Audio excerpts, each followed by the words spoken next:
नमस्ते बच्चों। आज हम कक्षा 9 विषय विज्ञान अध्याय 9 बल एवं गति के नियम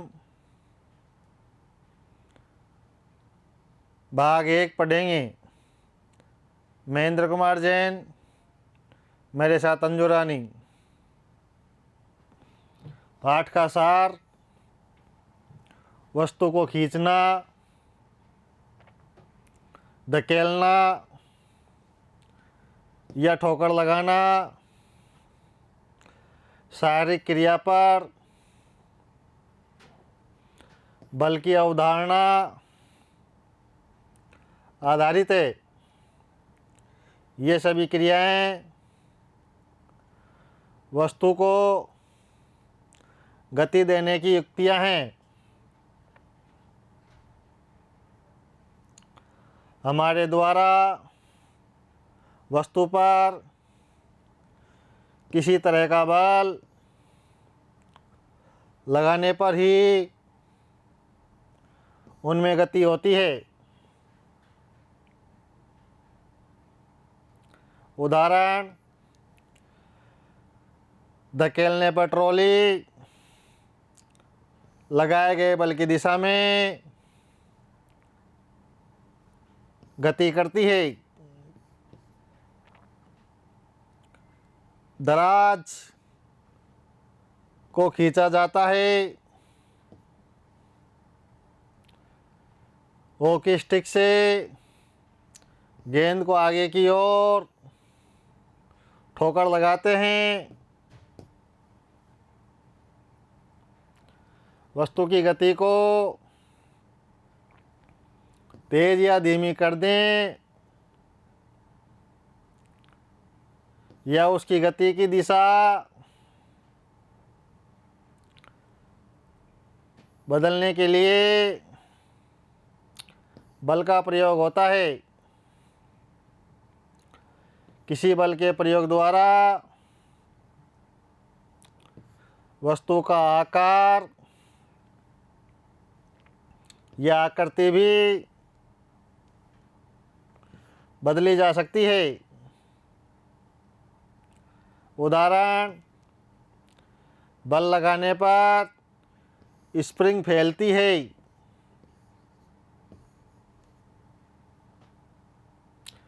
बल लगाने पर गोलाकार गेंद अंडाकार हो जाती है।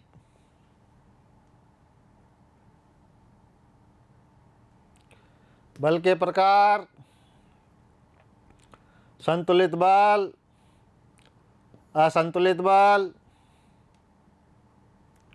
संतुलित बल किसी वस्तु पर लगने वाले दो या दो से अधिक बलों के कारण परिणामी बल का मान शून्य हो तो इन्हें संतुलित बल कहते हैं। असंतुलित बल किसी वस्तु पर कार्य करने वाले दो या दो से अधिक बलों का परिणामी बल यदि शून्य नहीं हो तो उन्हें असंतुलित बल कहते हैं।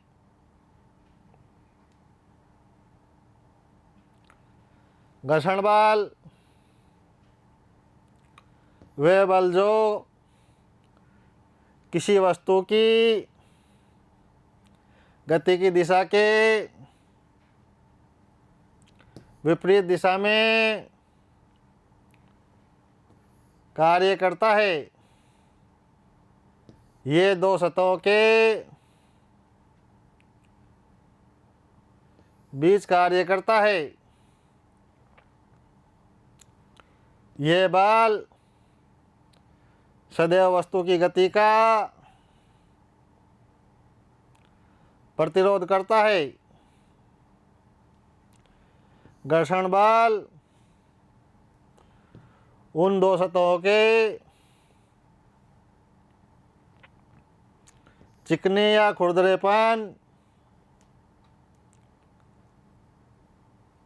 पर निर्भर करता है जो परस्पर संपर्क में हैं। गति के नियम गैलीलियो ने अपने प्रयोगों के परीक्षण से यह निष्कर्ष निकाला कि कोई गतिशील वस्तु तब तक स्थिर या नियत वेग से गति करती रहेगी जब तक कोई बाह्य असंतुलित बल इस पर कार्य नहीं करता। अर्थात कोई भी असंतुलित बल वस्तु पर नहीं लग रहा है। न्यूटन के गति के नियम। न्यूटन ने बल एवं गति के बारे में गैलीलियो के विचारों को आगे विकसित किया। उन्होंने 3 मौलिक नियमों को प्रस्तुत किया जो किसी वस्तु की गति को वर्णित करते हैं। इन नियमों को न्यूटन की गति के नियमों के नाम से जाना जाता है। न्यूटन की गति का पहला नियम। प्रत्येक वस्तु अपनी स्थिर अवस्था या सरल रेखा में एक समान गति की अवस्था में बनी रहती है जब तक कि उस पर कोई बाहरी बल कार्यरत न हो। दूसरे शब्दों में सभी वस्तुएं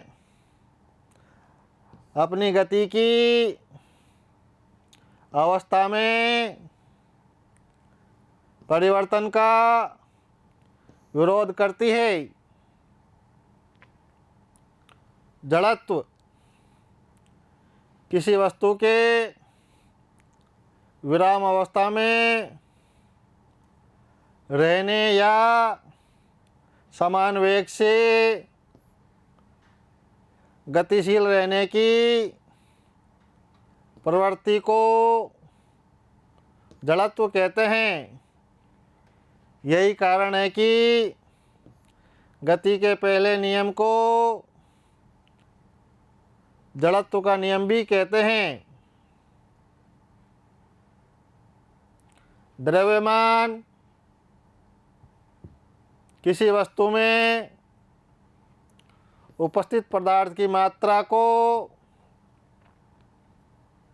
उस वस्तु का द्रव्यमान कहते हैं। द्रव्यमान को m से लिखा जाता है। इसे ग्राम जी या किलोग्राम केजी में मापा जाता है। द्रव्यमान किसी वस्तु की जड़त्व का माप होता है। गति का द्वितीय नियम किसी वस्तु के संवेग में परिवर्तन की दर उस वस्तु पर आरोपित असंतुलित बल के समानुपाती होता है तथा संवेग में यह परिवर्तन बल की दिशा में होता है। F बराबर KMA। यहाँ A बराबर U minus V upon T वेग में परिवर्तन की दर अर्थात त्वरण है। K एक अनुपातिकता स्थिरांक है। संवेग किसी गतिशील वस्तु के वेग तथा द्रव्यमान के गुणनफल को वस्तु का संवेग कहते हैं। इसे P से प्रकट करते हैं। P बराबर mv। यहाँ m वस्तु का द्रव्यमान, v वस्तु का वेग है। इसकी दिशा वही होती है जो वस्तु के वेग की होती है। इसका SI मात्रक किलोग्राम मीटर प्रति सेकंड होता है। बल वस्तु के द्रव्यमान और त्वरण का गुणनफल उस वस्तु पर लगे बल को निर्धारित करता है। अर्थात F बराबर MA। 1 न्यूटन का बल किसी 1 किलोग्राम द्रव्यमान की वस्तु में 1 मीटर प्रति सेकंड स्क्वायर का त्वरण उत्पन्न करता है। बल का SI मात्रक किलोग्राम मीटर प्रति सेकंड स्क्वायर है। इसे न्यूटन के नाम से भी जाना जाता है तथा प्रतीक N द्वारा व्यक्त किया जाता है। गति का तीसरा नियम प्रत्येक क्रिया के समान परंतु विपरीत दिशा में प्रतिक्रिया होती है। अतः क्रिया तथा प्रतिक्रिया बल समान तथा विपरीत होते हैं। क्रिया तथा प्रतिक्रिया दोनों विभिन्न वस्तुओं पर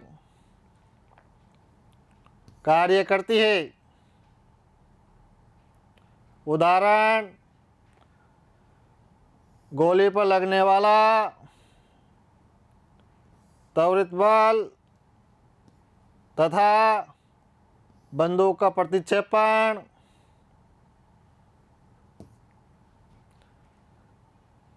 नाविक के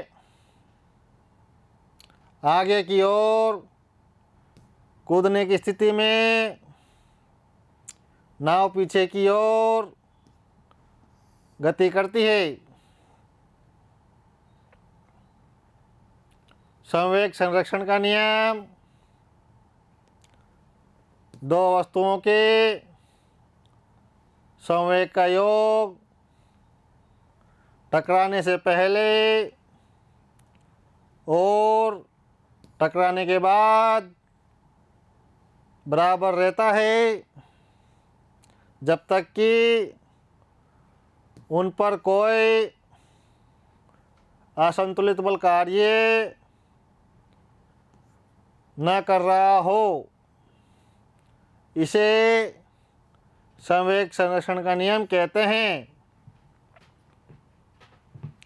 बच्चों, यहाँ पर इस अध्याय का भाग 1 समाप्त होता है। धन्यवाद।